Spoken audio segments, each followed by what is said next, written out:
먼저 저는 쌍용차를 응원합니다.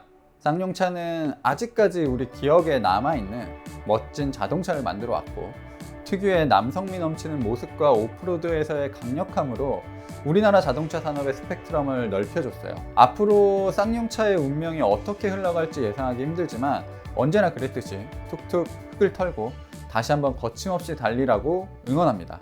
지금까지 쌍용차를 보면 위기에 강했어요. 확실히 으쌰으쌰가 있습니다.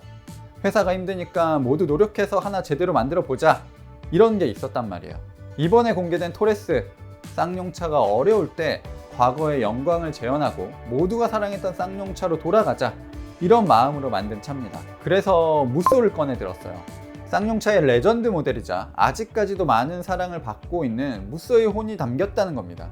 각진 디자인, 터프함, 오프로드 성능, 이런 것들이 담겨 있을 것 같아요.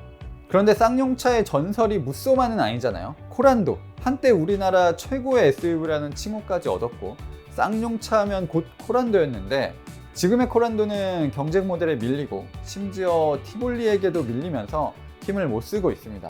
이미지가 좋지 않아요. 변화가 필요하고 강한 한방이 필요한 시기니만큼 코란도와 같은 세그먼트의 모델이지만 쌍용차는 그 이름을 지어버렸어요. 그러면 토레스는 코란도와 전혀 관계없는 차일까요? 며칠 전 토레스는 환경부 배출가스 및 소음 인증을 마쳤습니다. 1.5L 터보 엔진과 6단 변속기로 3종 저공해 인증도 획득했죠. 그런데 인증 자료를 살펴보면 신규 인증이 아닌 변경 인증으로 인증을 통과했습니다. 파워트레인이 같아서 그럴 수도 있지만 파워트레인을 공유하는 다른 브랜드들은 대부분 새로운 자동차에 각기 자동차마다 신규 인증을 받습니다. 무게나 구동 방식, 셰시 등이 다르면 배출가스 및 소음 등도 결과가 다를 수 있기 때문이죠.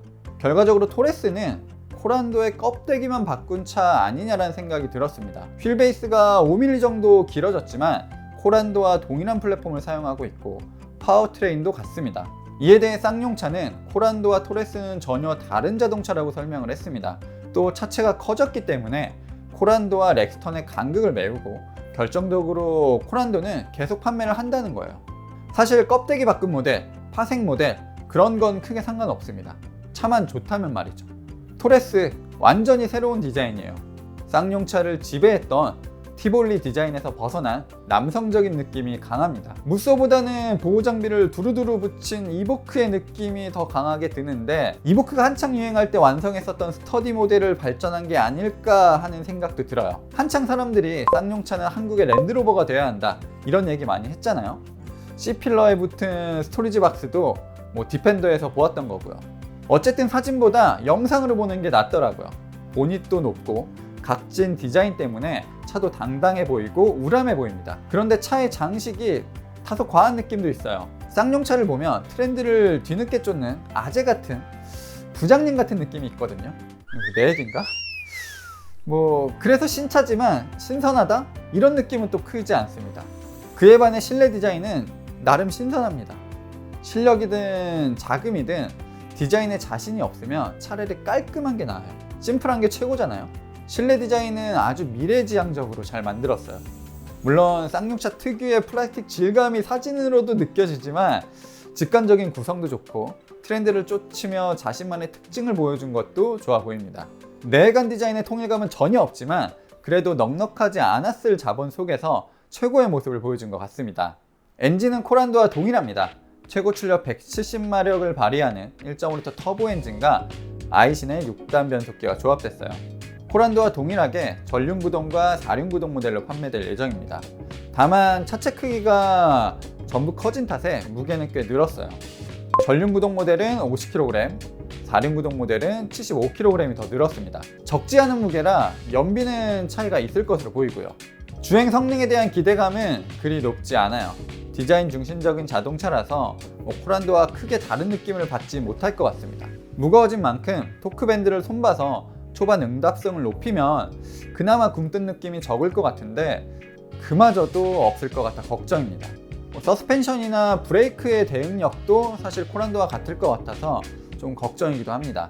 주행 감각은 시승하면서 조금 더 자세히 말씀드리고요. 가격을 보면 기본 트림은 T5는 2,690만원, 상위 트림인 T7은 2,740만원입니다.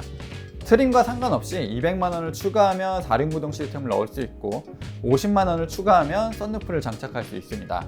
무엇보다 T5 기본 트림에 제공되는 옵션이 꽤 풍부해요. 등허리는 전부 LED고 디지털 클러스터, 12.3인치 내비게이션도 기본입니다. 코란도에 없었던 2열 송풍구도 마련되어 있어요.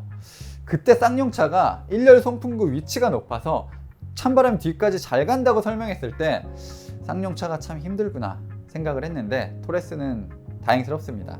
다만 선택 품목이 다양한데 다소 납득하기 어려운 구성도 있어요. 어댑티브 크루즈 컨트롤을 비롯한 운전자 보조 시스템과 요즘 필수 옵션 중에 하나인 휴대폰 무선 충전 시스템이 묶여 있고 오토라이트 컨트롤과 같은 기본으로 적용되어야 할 옵션도 선택적으로 넣어야 합니다. 저처럼 여전히 쌍용차를 응원하시는 분들이 많을 것 같습니다. 또 어떤 분들은 차를 보지도 않고 설레발친다고 하실 수도 있어요. 그런데 그게 제 일입니다. 그동안의 경험, 쌍용차가 제공한 데이터, 취재한 정보 등으로 예측이나 관측을 하는 것도 제 일의 일부거든요. 스포츠 전문가들도 경기가 열리기 전에 그동안의 데이터를 토대로 예측하고 분석을 하죠. 저도 같습니다. 다만 언제나 반전은 있어요. 뻔해 보이는 토레스를 실제로 보면 제가 가지고 있는 약간의 부정적인 인식도 사라질 수가 있고 하나의 장점이 수많은 단점을 압도할 수도 있습니다. 다음 달 토레스가 정식으로 공개되고 시승도 할 수 있을 텐데 그때 아주 자세히 그리고 냉정하게 토레스를 살펴보도록 하겠습니다. 이제 예전의 추억을 떠올리며 마냥 응원하고 감싸줄 때는 아닌 것 같습니다.